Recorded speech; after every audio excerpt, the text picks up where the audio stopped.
Hey guys, welcome back to episode 27 of the Third Perspective podcast. I'm Corey, and with me always is Such. How you doing? I'm doing good, bro, and I'm excited for this one today. It's a good one. Yeah, yeah, and to all our listeners, thanks for coming along on our journey today. We have a very special guest here. Um, I know him as Jeff or El Jeffe, but I don't know a ton more other than what Sash has told me, which is pretty fantastic. Running a biking coach, bassist in punk rock. You said since '93, 4 years sober, and more specifically, you were involved in a drunk driving incident about 2 years ago and got hit. And there's a hell of a story behind that. But why don't I let you introduce yourself? Yeah, my name's Jeff Seeley. Most people just call me El Jeffe. I've been living here in Penticton in the Okanagan for about 6 years now.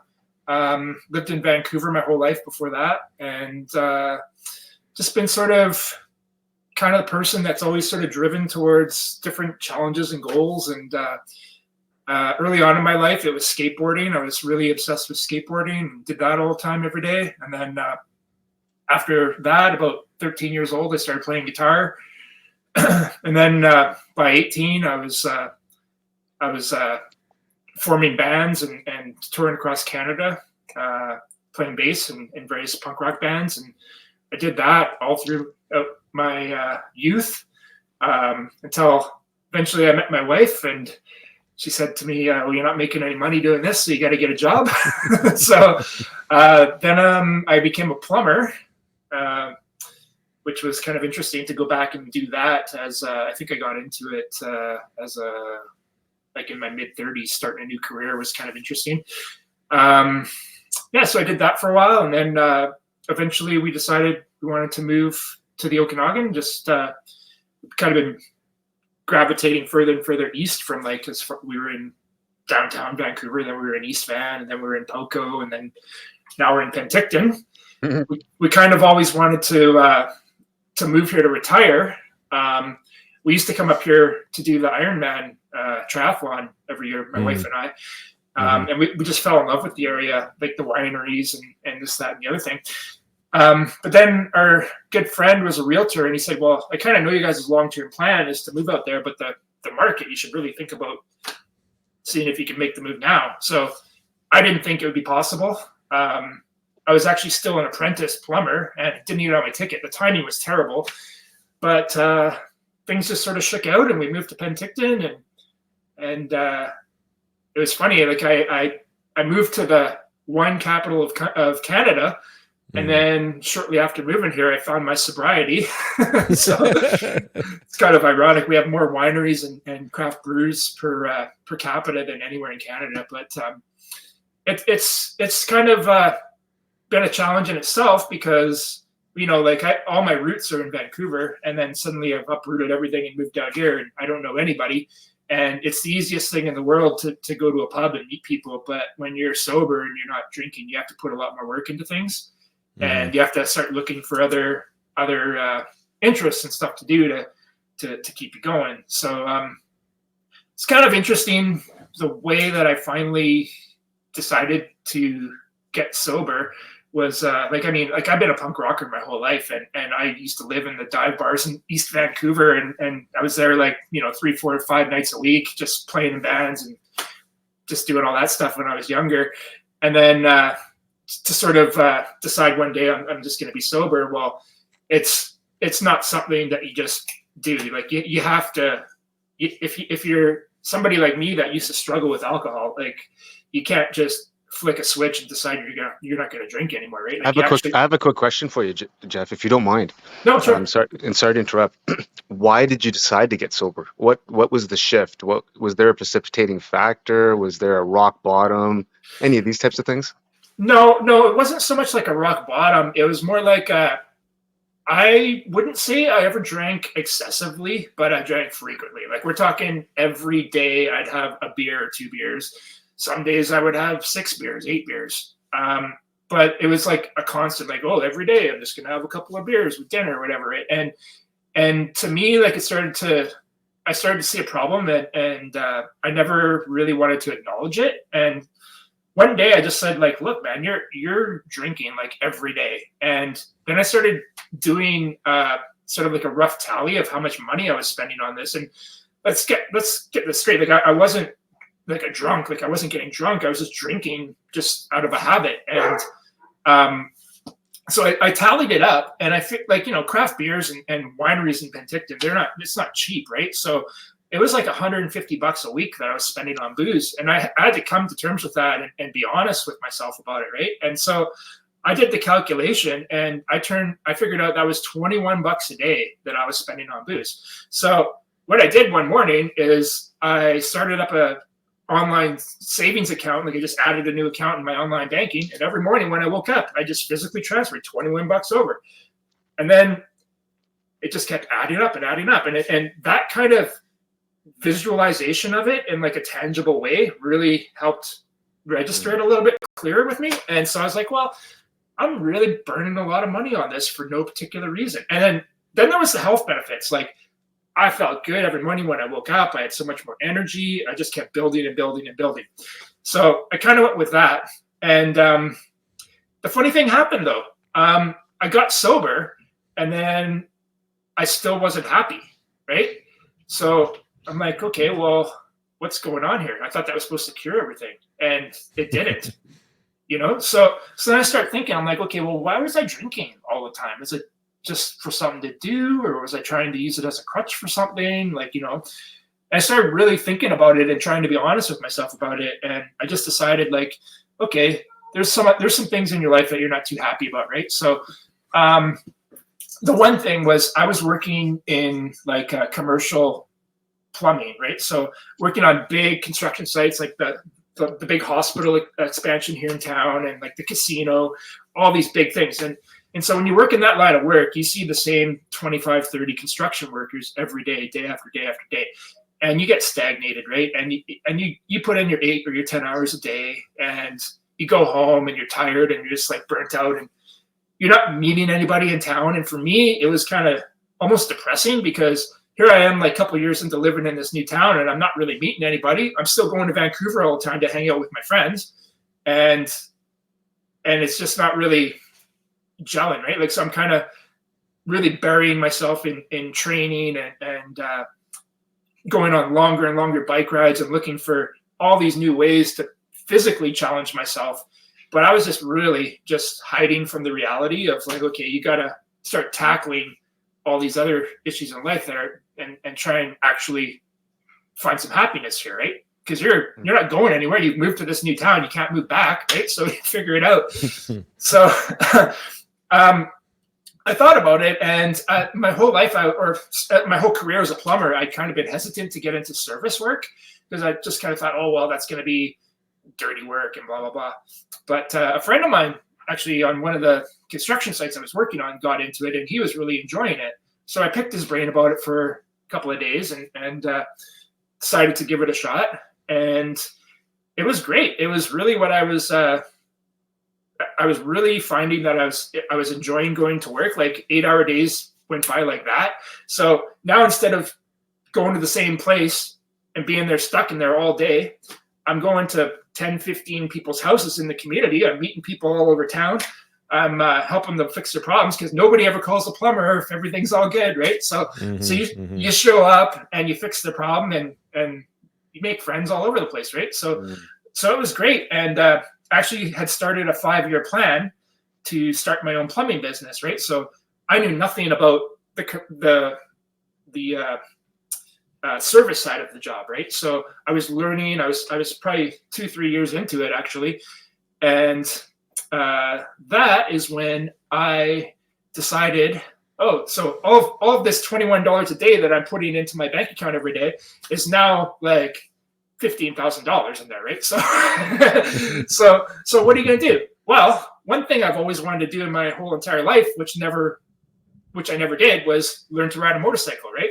So I am 45 years old and decided to get my learner's license, and actually set a goal by the end of that year to get my motorcycle, like to buy a motorcycle, to have gone through all of the motorcycle safety training and taken my license and passed my license and be a licensed insured motorcycle owner by the end of that year. Now, things didn't exactly turn out the way that I envisioned. So I got a bike, and I got I passed the safety course and all that, and I was really enjoying riding motorcycles and going out for. You couldn't keep me off it. Like I'd get up every day, go to work, come home, and then I'd go ride my motorcycle, and just loved it. But it was coming to. It was actually Thanksgiving weekend 2 years ago, and I remember it was a really cold day, and I came home from work, but it was like one of those Okanagan sort of cold, crisp, clear days, and I go, oh well, I don't think I'm going to go for a ride tonight. So I'm talking to my wife, and she goes, well, it's like your bike is insured for 2 more weeks, like. You're not going to get too many more days like this. Like, just go out and have a ride. You'll love it, right? So I'm like, yeah, you're right. So, literally the week before that, I just happened to buy. I treated myself. I splurged on this thing I would never buy. It was this heavy duty leather motorcycle jacket, like the real McCoy. Like, spent a lot of money on this thing, and like I bought like really good helmets and all that kind of stuff too, right? So. Normally when I'd go for a ride after work, it was still warm enough, like that I could wear like a flannel shirt and like just my jean vest or whatever, right? But this particular day, I happened to put on this heavy duty jacket because it was cold.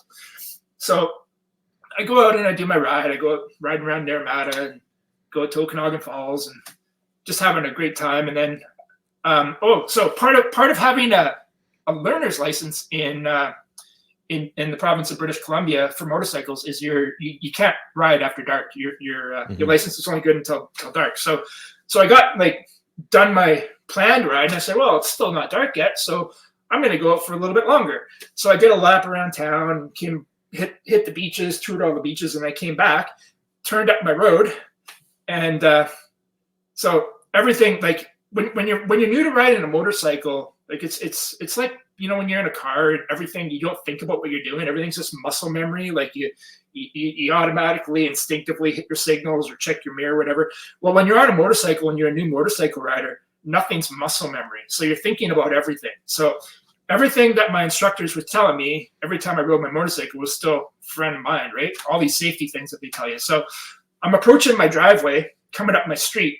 I live on a fairly major street in Penticton. And as I'm approaching, I do all the things that the instructors say. Okay, first thing you do is you hit your blinker. Second thing you do is check your mirror. Third thing you do is do your shoulder check. So I'm approaching my driveway, and there's cars coming. I've got to make a left-hand turn to get into my driveway, and there's cars coming on. So I'm getting ready to slow down. I'm just coming to a crawl, and so I'm approaching. I hit my blinker.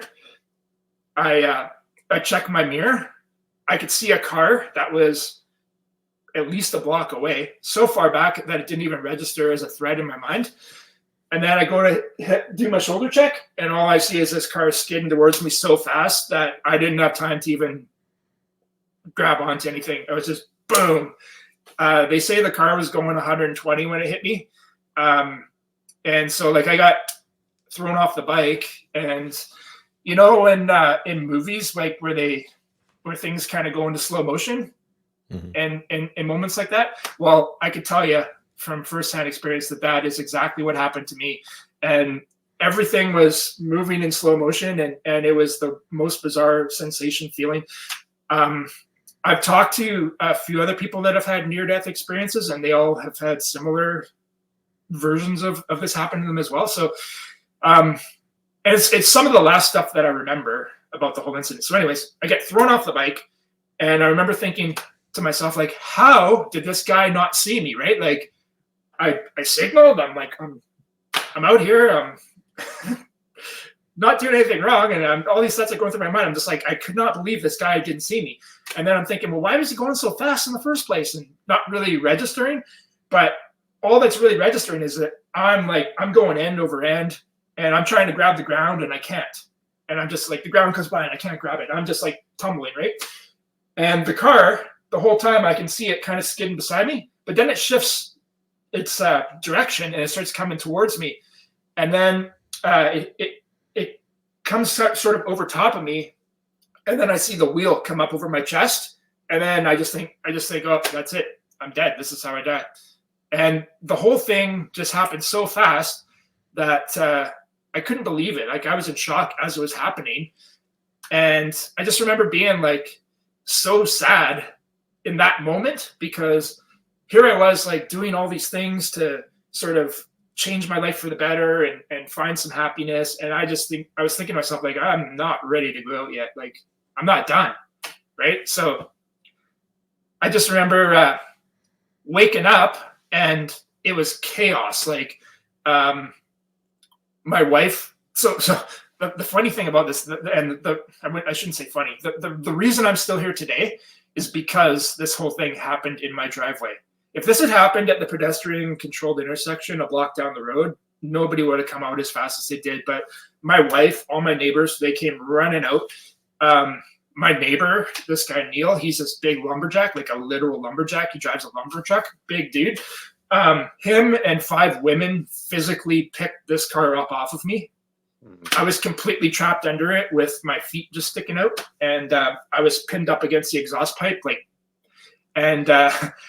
The only reason that my injuries were not a lot more severe, at least in terms of like being complete road rash, was because I was wearing my new leather jacket.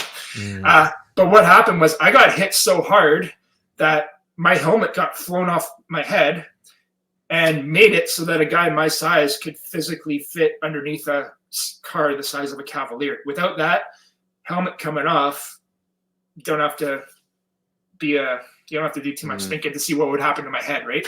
So part of my injuries were when my helmet got ripped off. I got severed from my what I call it, the temporal artery, connects to the carotid, and it goes all the way up to here. My head was just ripped apart. I had what's called a flail chest from the car driving over me. So every single rib, front and back, left and right, was broken. 3 vertebrae in my neck were broken. Got this, I don't know if you can see it here.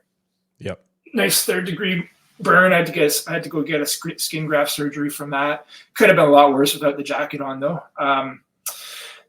And so, yeah, it was quite a lot of physical rehab involved in coming back from all that. But one of the things that saved me was I just so happened to be in probably the best shape of my life when this whole thing happened.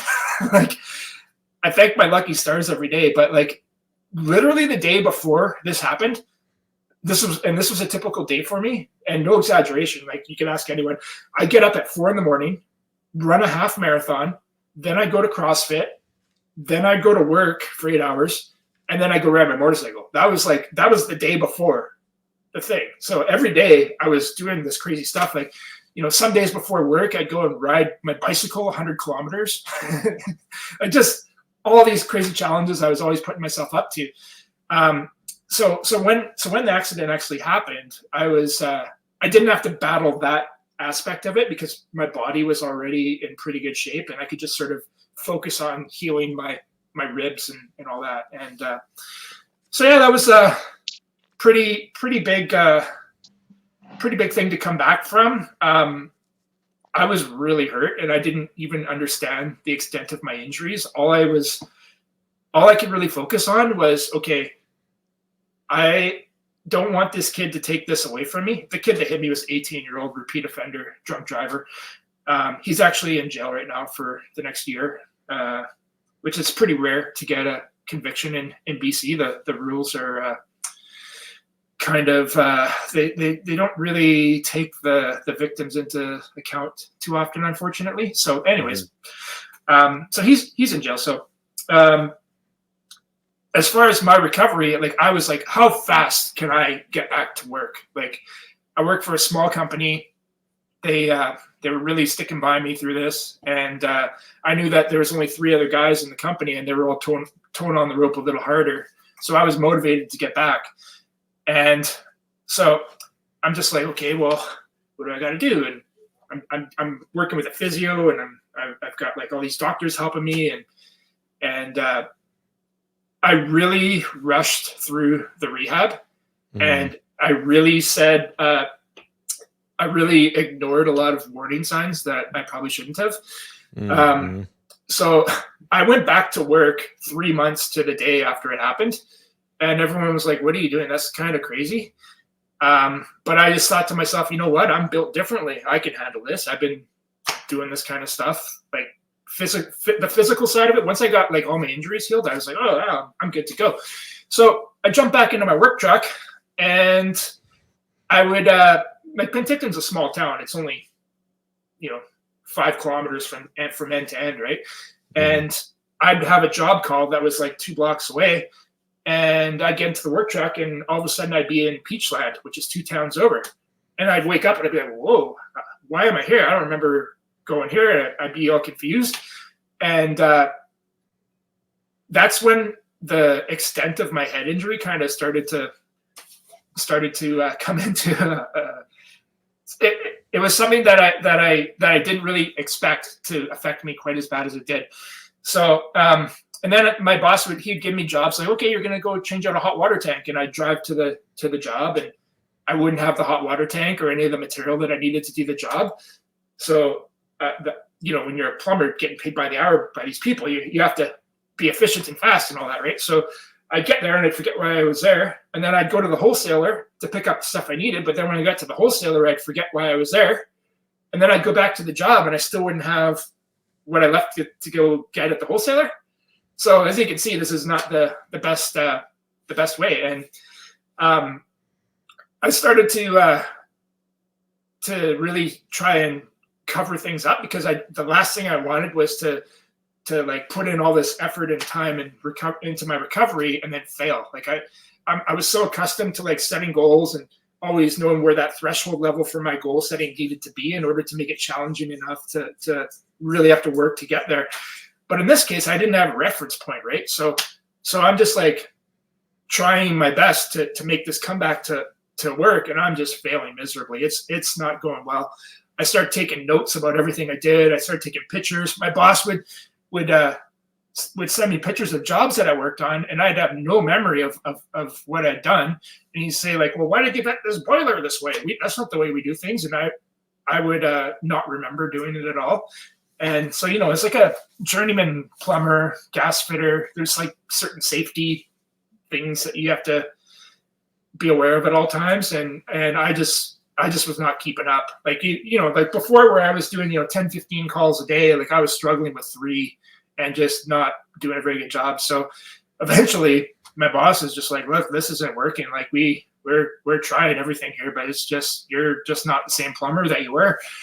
And I had no idea what I was doing wrong. Like I was putting all of my effort, and normally in the past, every time you put in effort equals success, right? Well, that's not the way things work when you're kind of coming back from a thing like this. Like the recovery process isn't linear. You're not a mountain climber just going straight up like this, right? Like in reality, what recovery actually looks like is you have a couple good days, and then you have like 5 bad days, and then it kind of goes like, it looks more like a heart rate graph by the end of it, right?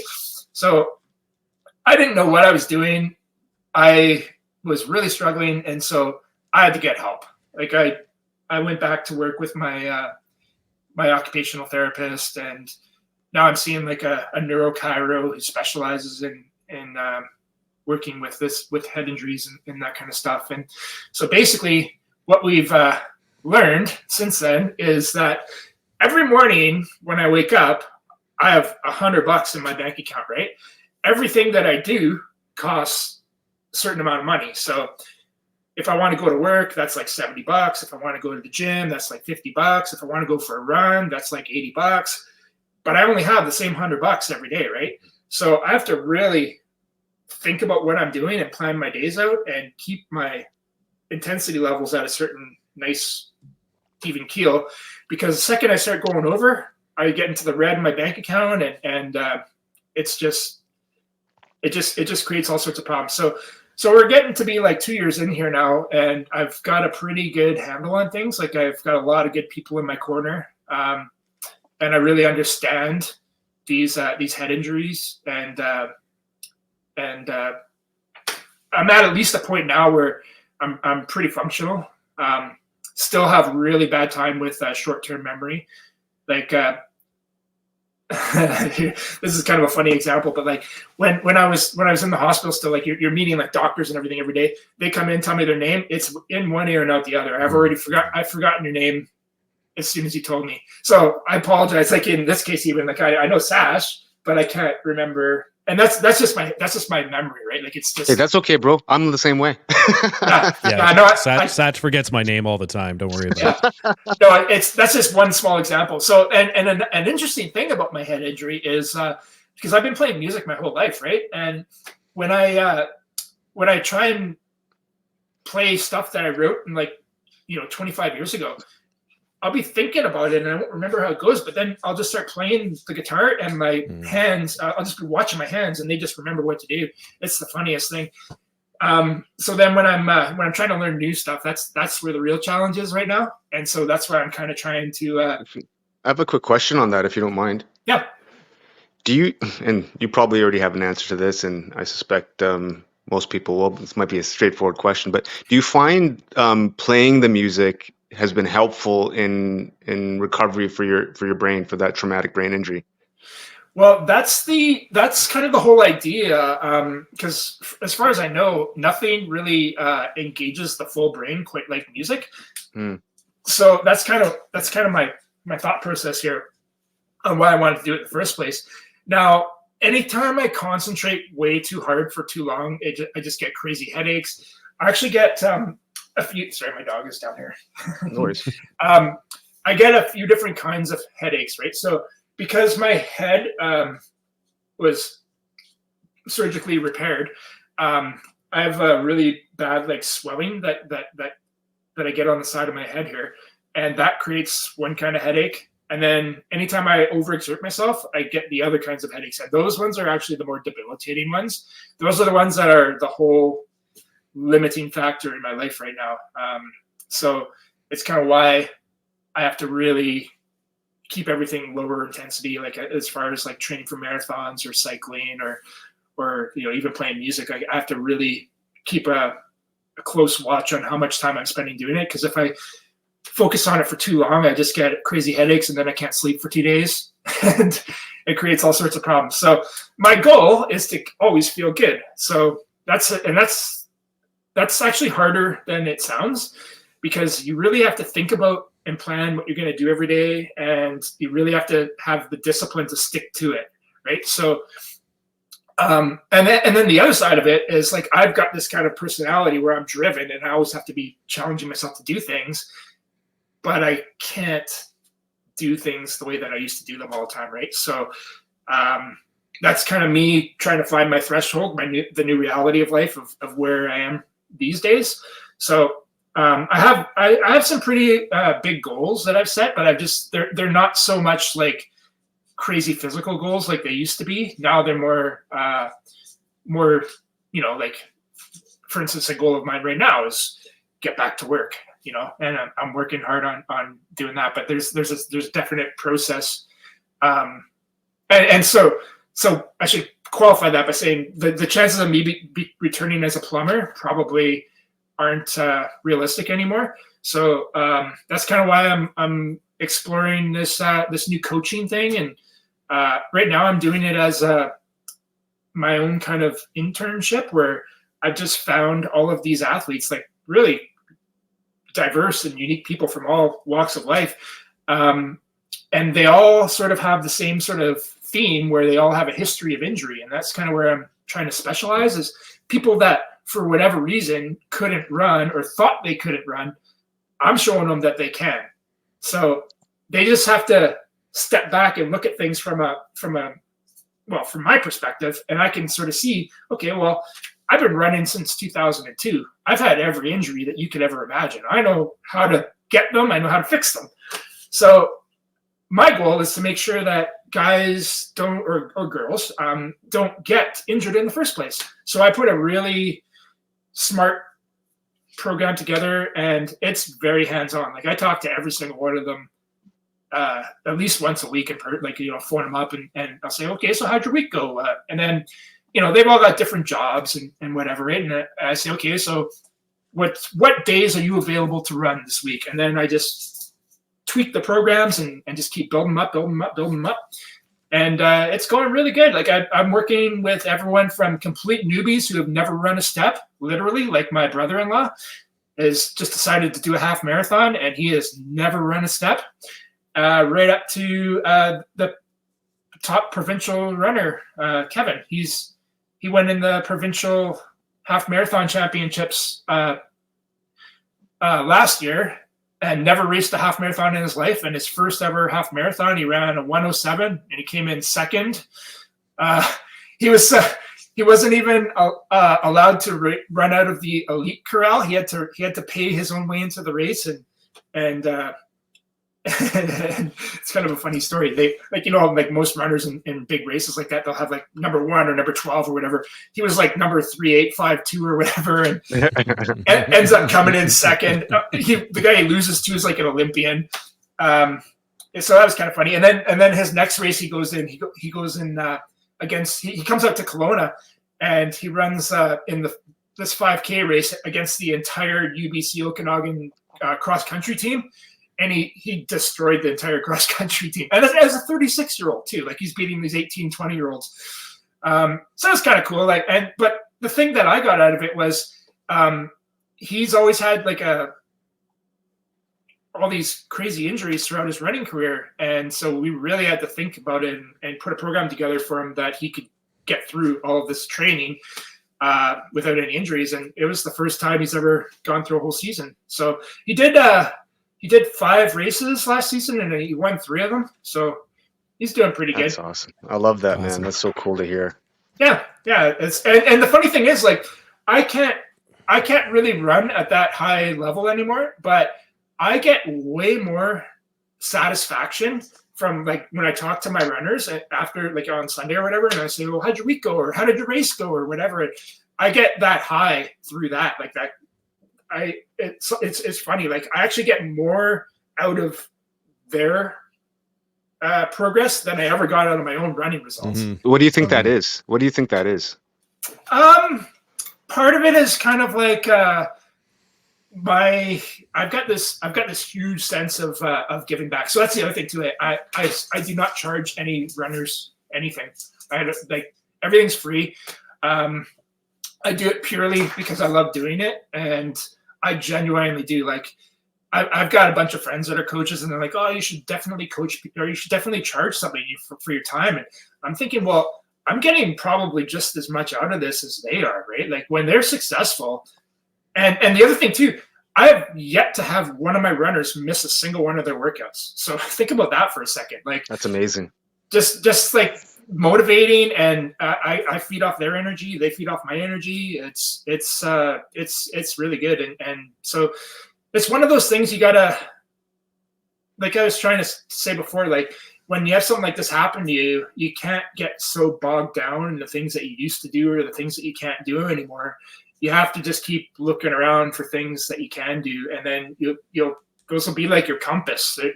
Those things that they'll pull you that direction, right? So the funny thing was about coaching Kevin, he asked me to coach him, and I've known him for years and years, right? And he's been a good buddy forever. And when he asked me, I thought he was joking, because he's just like he actually came in second in the nationals for 10K. He lost to like Eric Gillis. High level runner, right? Like we're talking way under 30 minutes for 10K. And, so he asked me to coach him, and I'm like, well, what am I going to teach you about running that you don't already know? And he spent like a good chunk of time talking me into it. And by the end of it, I was like, well, let's see what happens here. Don't hate me if it doesn't go well. I can tell you exactly what he saw. Oh yeah, what's that? So just from our interaction that we're talking here, you have a growth mindset and you're curious and you like to read and research, right? Yeah. And you feel like a sense of giving back. So if someone gave you the responsibility to say, hey, man, can you help me get this goal over here? You're probably going to do everything you can to figure that out. Am I right? Yeah, I would say that's fair. Yeah. So, I mean, that's anybody would want to have a coach that's like that, right? Yeah. Yeah. Yeah. So it was really cool. And like, so the point that he kept making was like, so, you know, we're both going to learn something here. Like I had no idea about how to put together workout programs for runners at the top level like that. Right. But he sort of taught me what were sort of the go-to workouts that other runners were doing. And I just had to figure out a way, okay, well, I've got a pretty good balance on things. Like, you know, I have a good way of building up the volume in people without increasing the intensity. I have a pretty strict rule that you never increase volume and intensity at the same time. So if you want to do this high intensity stuff, you got to make sure that you have this foundation of volume behind it to back it up. Because if you just start trying to run hard, your body's not like your musculoskeletal, all that is not conditioned. It hasn't adapted to be able to absorb that kind of training, and you just get injured, right? So my approach is I just really build people up slowly, and we do a bunch of checkpoints along the way to make sure that they're, you know, on a solid foundation. And then once they get to a certain point where they graduate, then they get to start getting some speed worked into it. So, that makes a lot of sense, man. Sorry to interrupt again, but the reason why I'm just jumping in here is because I started as a new runner 3 years ago. I had no clue. And so I didn't hire anyone, didn't really engage with anyone, but I was doing a lot of base miles on my own. Yeah. Really slow because I didn't understand threshold running, all this different stuff. And what I realized after I did get a coach, he was like, "Man, that's awesome that you built all those base miles because now we can start playing. Now we can start moving it in a direction." Yeah. So that's cool that you mentioned that because I just thought of it my own way. But I mean, you're on the same page. Hey, Corey, do you have any questions that you want to throw out? Oh, I got tons of questions. I was just waiting for you guys to be done. That's all. I can talk all day. Oh no, and I'm loving it. Trust me, I've got pages of questions for you, but some of them, or most of them, actually, you've already answered. But when you were doing a lot of your CrossFit and your running and things like that, you had coaches as well, I assume. Yes, I did. Now, any of those really good coaches that you were dealing with, did you take anything that you learned from them and apply it to your own coaching now? Oh, absolutely. I've actually been very fortunate to run and train and cycle with some of the top levels. Like my running buddy ran for Canada in the Sydney Games in the Olympics. She's just like a lady that lived in town in Poco, and we just sort of met through Strava. We're just running against each other, and I was like, "Who is this old lady that's super fast?" So anyway, I started running with her, and I'm like a sponge. Like I just ask her questions all the time and try and learn as much as I can. And same with my cycling coach. Kind of, you know, the old Strava really gets people competing sometimes, right? And so I'm like, who's this old guy who's like kicking my butt on all these Strava segments all the time? It turns out he's won a medal in the Commonwealth Games, and he was like a Canadian national champion years and years and years. So I started training with him for a year, and same thing. I'm just like a sponge. I just learn as much as I can. And I mean, I also, everything that I do is really structured and periodized. And everything is about testing your limits and building things up properly. Right. So, and that comes directly from that approach and training with those people, and also just being at it for so many years too, right? Like I've been running since I think I started in 2002. That was a funny story actually. My girlfriend at the time, like I was in the peak of my punk rockdom, right? Like so I want to say I was at the bar like four nights a week, smoking a pack a day. I actually weighed 252 pounds, if you can believe it.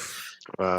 And so we were supposed to go to her family dinner, and I hop on the scale and I see 252, and I go, "Oh, I'm not going out for dinner tonight. I'm going to the gym." And I just, I went to the gym, and I remember like I had no idea, like I was punk rocker, like I've never been set foot in the gym in my life, right? So I'm like, okay, I'll try to bench press. I'm trying all these things, and the last thing I see on my way out the door is like, oh, there's a treadmill over there. So I hop on the treadmill. And I couldn't even make it a mile. It was bad. And I was like, okay, well, I am in such bad shape. I just got to keep at this. And then just by some chance, the company that I worked for was actually this company called Horizon Distributors in Vancouver. They're like the biggest distributor of organic and natural foods in Canada. And they used to sponsor everyone in the company. If you wanted to go run in the Vancouver Sun Run every year, they would pay for your way in and you could just join the team or whatever. And I thought, well, 10K, I don't know if I could do that, but if they're paying for it, I'll give it a shot, right? So the first year, 2002, I go into the Sun Run and my goal was just to break an hour. I was like, okay, 6 minutes per kilometer. Let's see if I can do this. And I still smoked a pack a day. I didn't quit smoking. I didn't quit drinking. I was like, whatever.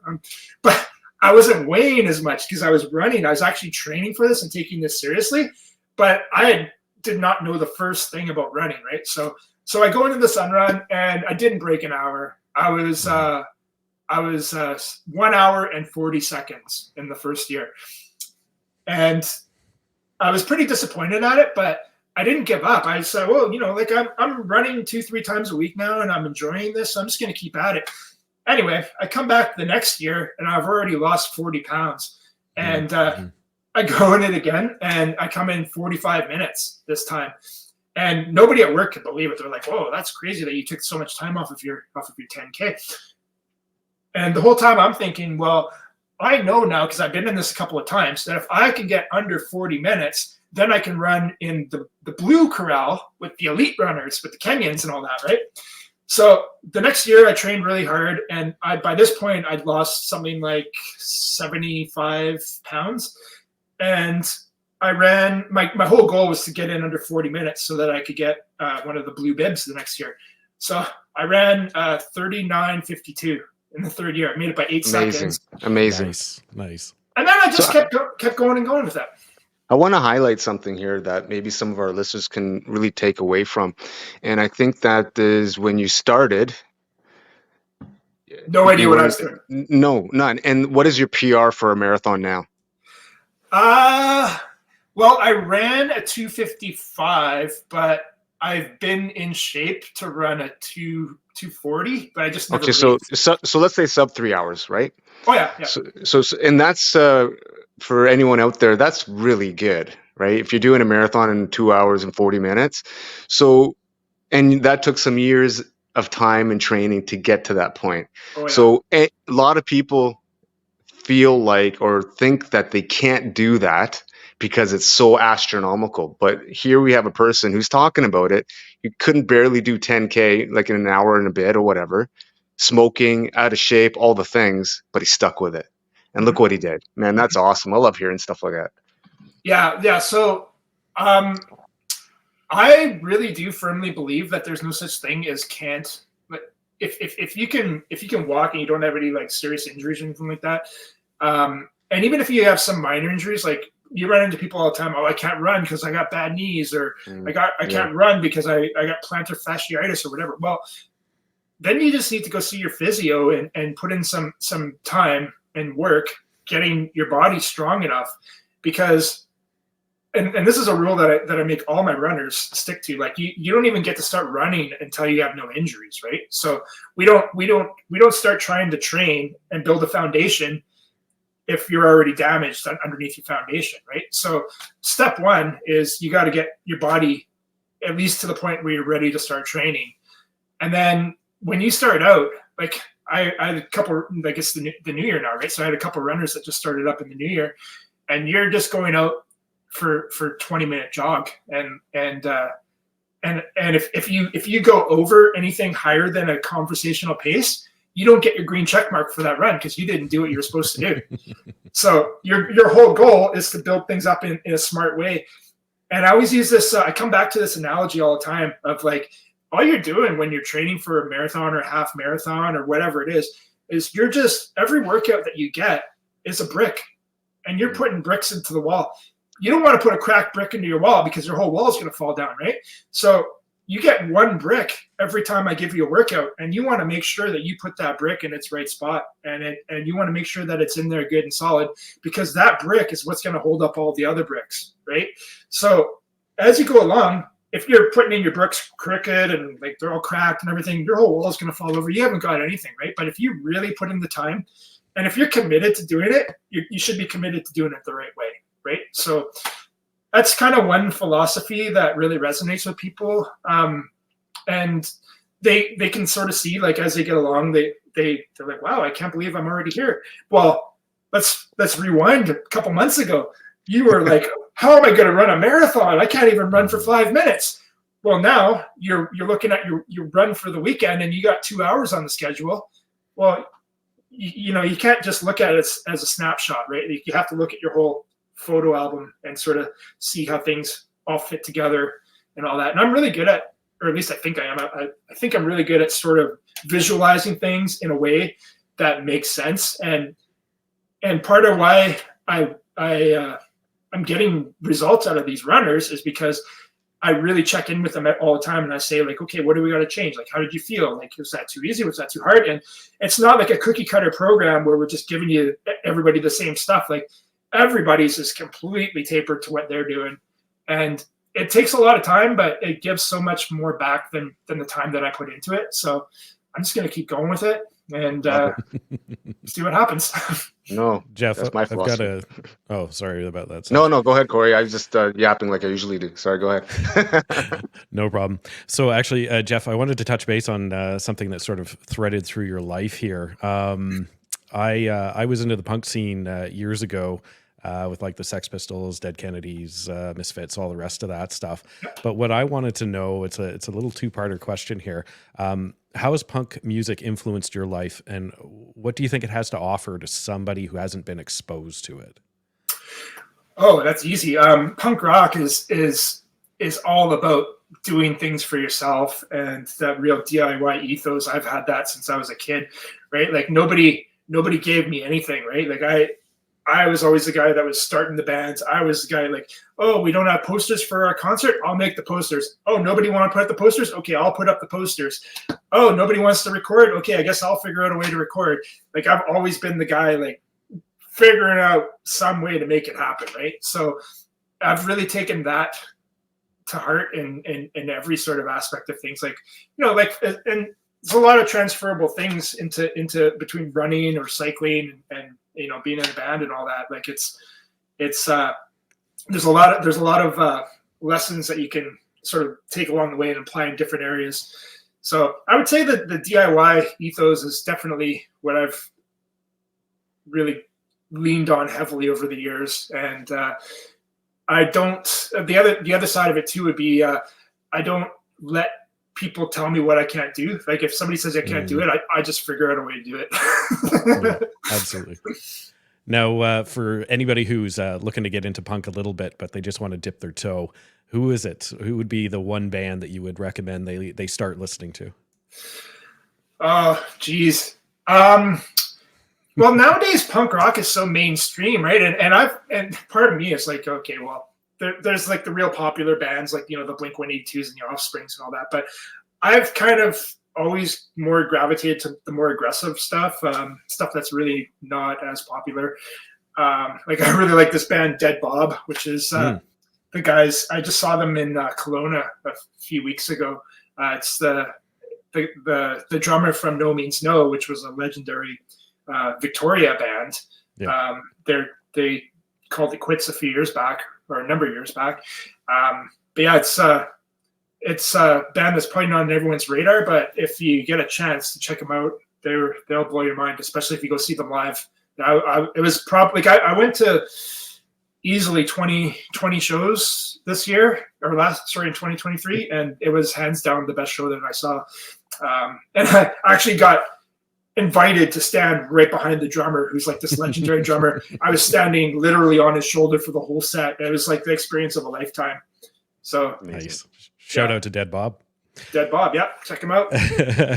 Additional question for you regarding coaching. Sorry, we'll switch it up a little bit here. What was your biggest aha moment when it came to your taking on coaching and coaching other people? Well, I guess a lot of it was like I couldn't believe so many times, like especially in Saskatchewan, you probably know a little bit about this too. Like the culture of endurance sports in general is a lot of people don't put a lot of emphasis or what I would think should be the emphasis on the proper approach to training, like doing that foundational work and getting that endurance built up and the cumulative volume and all that. A lot of people don't do that. And so they just say, like, I know I dabbled in trail running and all that myself. And the joke is like, oh, you know, my knee's falling off. Like I'm in such bad shape, but I got into the lottery for the Broken Goat 200 miler next weekend, so I'm gonna go. And like their bodies are just falling apart all the time, right? So to me, it was kind of like, and I'm not just saying that about you know, trail runners or whatever. Like it's a common underlying theme in runners of a certain level that they just don't have the knowledge or the experience with the injuries and how to avoid them. And so if you can just gently steer somebody in the right direction, you'll see that they'll not have a lot of the common things happen to them. And I learned, believe me, I learned every single one of these lessons the hard way, probably sometimes 2 or 3 times. So no, man, I can agree, or at least support what you're saying. Cause, I mean, when I did my run this past August, I mean, I came out pretty unscathed, like in the sense of like major injuries, you know, a couple of toenails or inflammation, nothing crazy, right? Yeah. And I credit that to my coach, Ron, and then just the surrounding pieces around me having proper coaching and proper training where I'm not killing myself. Just to the degree, I mean, I'm pushing myself, but not to where I'm breaking myself. So I agree 100%, man. Yeah, no, you did a lot of, because I was definitely paying attention to your all these. You did what? How many marathons in a row was that? It was like 22.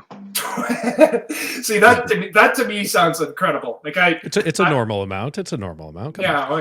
Yeah, just casual. Yeah, but see, you're saying that, man. But I'm looking at you with a 2:40 marathon, and I'm like, holy man, I want to do that. It's apples and oranges, though, right? Like you to be able, like, a lot of what you would do is really you really gotta lean on the mental side of things, because if I was to try and do that, my brain would be telling me, nope, you're not doing this. It's just like, and that would be even before my accident. Like my brain would be saying, nope, we're not going to be running no 22 marathons in a row. Thank you. Well, I appreciate the compliment, man. I'm still holding you in way higher regard than me. And Jeff, quick question for you, just because you're touching base on your accident and rehab, which I imagine was quite extensive, if I'm not mistaken. What have you been able to take, like, that you've learned going through your rehab that you can now apply to you as a coach, to the people that you're coaching?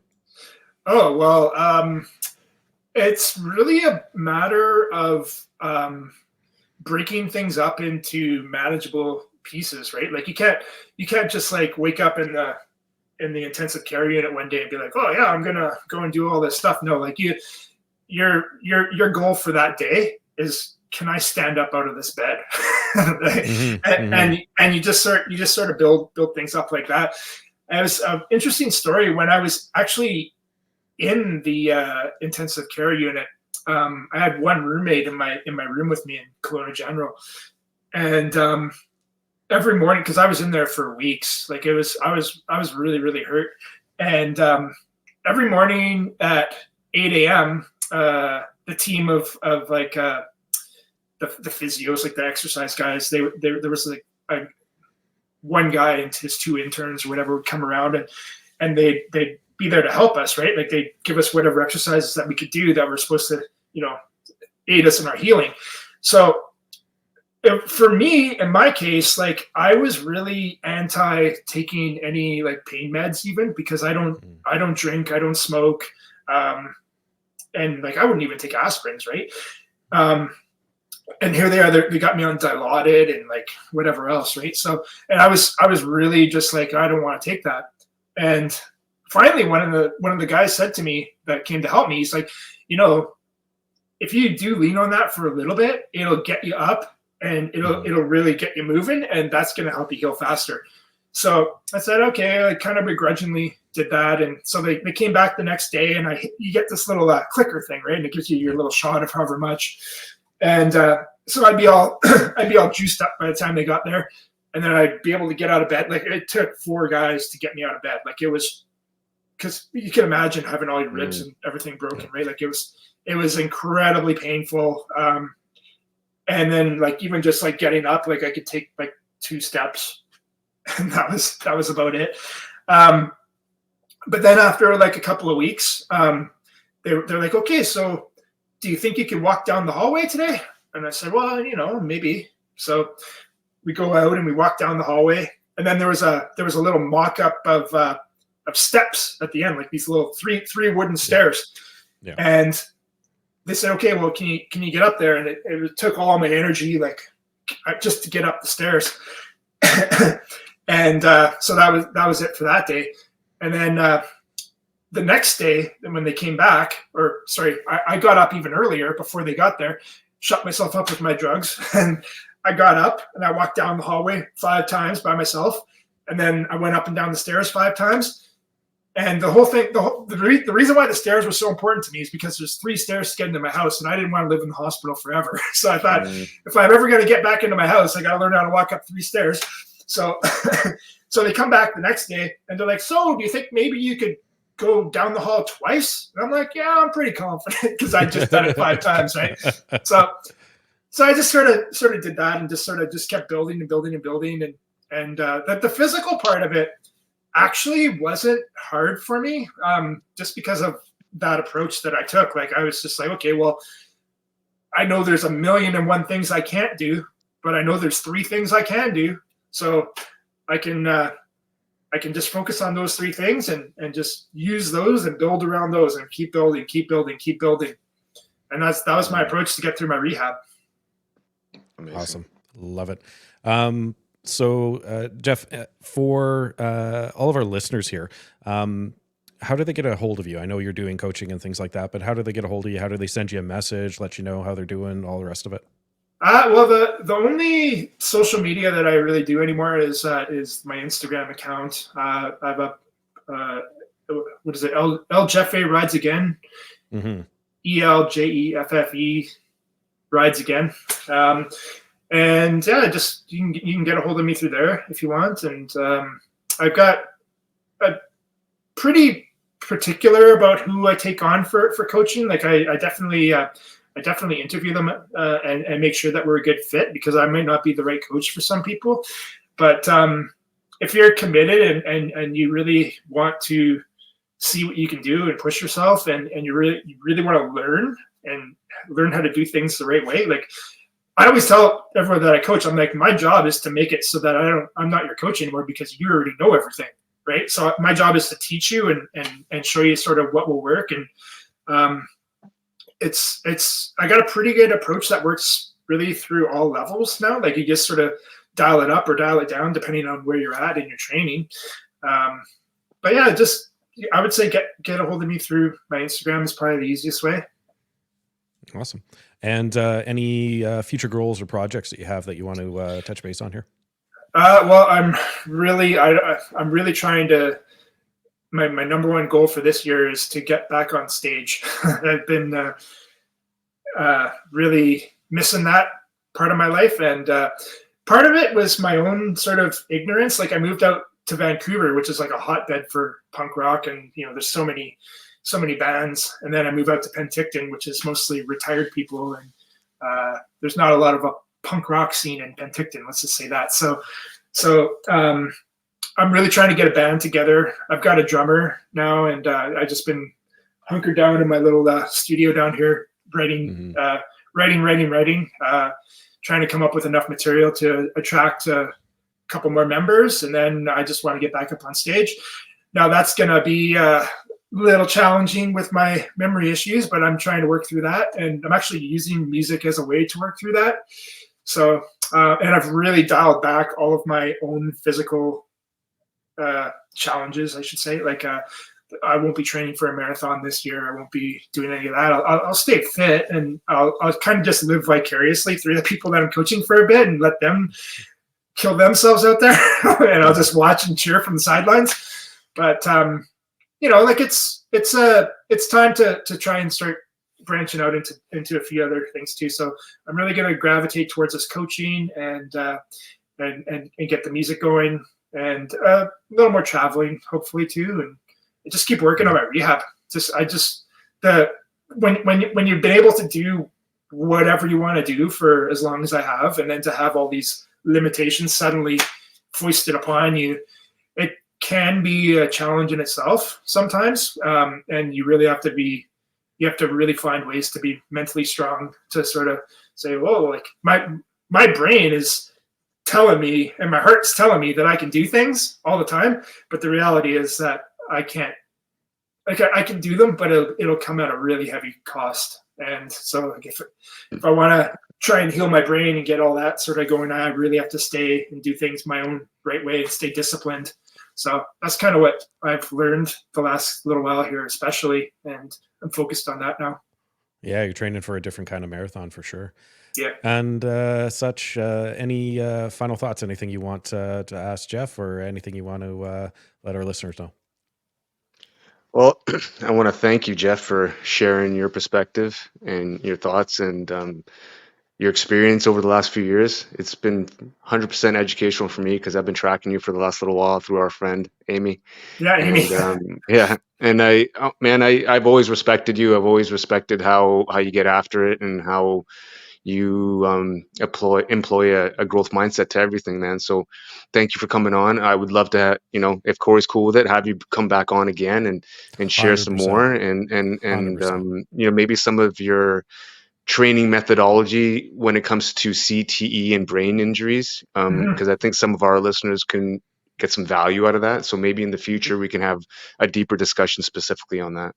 Yeah, specifically because I'm working with this neurochiro in Penticton. It's just some weird fluke that he happens to be here, but he works with the local hockey team, the Penticton Bees, and he's this like renowned neurochiro, and he's got me wearing these like 3D visors and doing all this crazy like stuff that's usually designed to make athletes faster and stuff, but it's also the way it's been explained to me is like my brain is like an electrical box in a house with a bunch of the fuses flicked off, and he's trying to identify them and flick them back on. So it's really interesting. And I have no idea half the time what he's doing, but I know I go into these sessions and I'm just like, oh, I'm all dizzy and stuff when I come out. But it's cool. It's definitely been a process. Well, you're learning a lot, I'm sure, and hopefully we can pass some of that knowledge on to some others. Yeah, for sure. Yeah, fantastic. I would love to make that an entire podcast, and we'll get in contact here and we'll figure out when we can do that. Jeff, is there something you want any of our listeners to take away from you today? Anything that you've said specifically you want to highlight to them?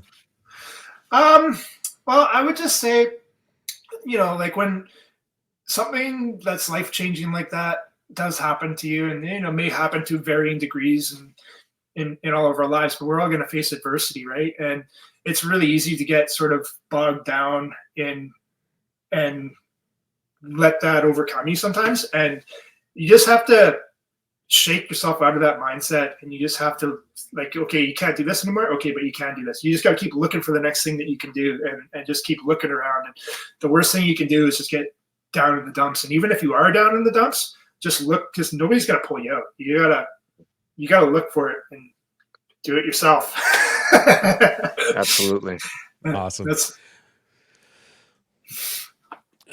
All right. Well, from all of us and my nimble-fingered switching here as we're trying to do things differently, from all of us here at the Third Perspective podcast, myself and such, Jeff, thank you. It's been fantastic. It's been way too short. I know we got stuff we need to do, so we got to cut it short. But to any of our listeners, please let us know any questions you have for Jeff, and we'll have him back on, even if you don't have any questions. He's still fantastic. Thanks, Anyways, guys. from all of us, thanks for listening, and we'll catch you next week. See you guys. Okay, thanks.